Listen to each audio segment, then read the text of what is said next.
sommet de l'année liturgique, puisque, nous enseigne l'Église, l'œuvre de rédemption humaine et la parfaite glorification de Dieu a été accomplie en Jésus-Christ, particulièrement à travers le mystère de Pâques, avec lequel, en mourant, il a détruit notre mort et en ressuscitant, nous a redonné la vie. Nous avons comme premier jour de ce triduum le jeudi saint. Ce jeudi que nous célébrons aujourd'hui où nous commémorons la scène du Seigneur. Comme grand mystère, nous avons l'institution de l'Eucharistie, qui est le plus grand de tous les sacrements, qui est la source et le sommet de toute la vie de l'Église. L'Église enseigne d'ailleurs que l'Église naît de l'Eucharistie. En somme, l'Église naît du cœur transpercé du Christ. Nous vivons dans ce mystère aujourd'hui, ce jour où, avant même d'être crucifié, Jésus s'est donné lui-même, car il dit « Ma vie, nul ne la prend, c'est moi qui la donne ».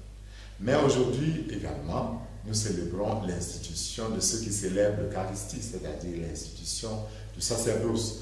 On dit généralement que c'est la fête des prêtres. Allons-y, célébrons bonne fête à nos prêtres, mais surtout portons-les dans nos cœurs.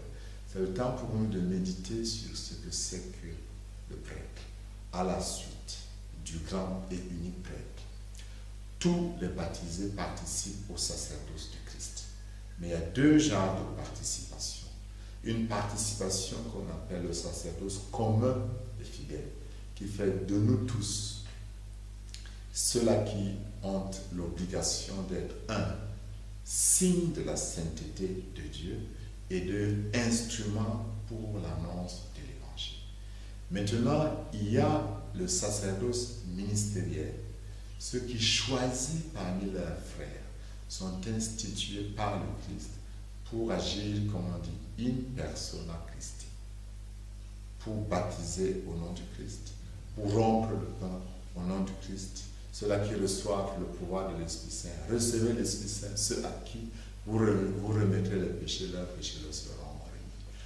Voilà les grands mystères de Jeudi Saint qui seront conclus par, après la célébration, n'est-ce pas, de la scène, un temps d'adoration, un temps où nous continuons à reconnaître et à célébrer Jésus présent par son corps et par son sang au milieu de nous. Nous avons aussi la grande et belle célébration du Vendredi Saint.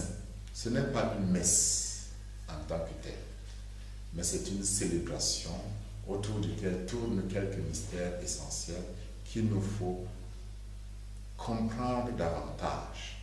Il y a d'abord la grande célébration de la parole, avec cette introduction silencieuse. Après la grande célébration de la parole, la lecture de la Passion du Christ selon Saint Jean, nous aurons la grande prière d'intercession, où le célébrant intercède pour l'Église, le pape, les non-croyants, en somme toute la terre. L'Église joue en ce moment son vrai rôle d'être l'instrument de salut de l'humanité. Nous aurons également en ce Vendredi Saint la vénération de la croix.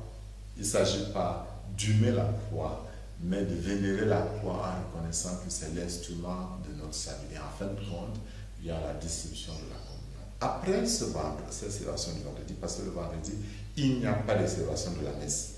Nous aurons donc la célébration de la veillée pascale, où nous allons allumer le cierge pascal, chanter les autêtes, écouter et célébrer la parole de Dieu, bénir l'eau du baptême et en fin de compte rompre le pain de nouveau en cette nuit qui est la nuit la plus sainte, la nuit au cours de laquelle le Christ est vainqueur de la mort et du mal. Entrons donc dans ce triduum aujourd'hui, habité par ce désir de nous laisser guérir, transformer de l'intérieur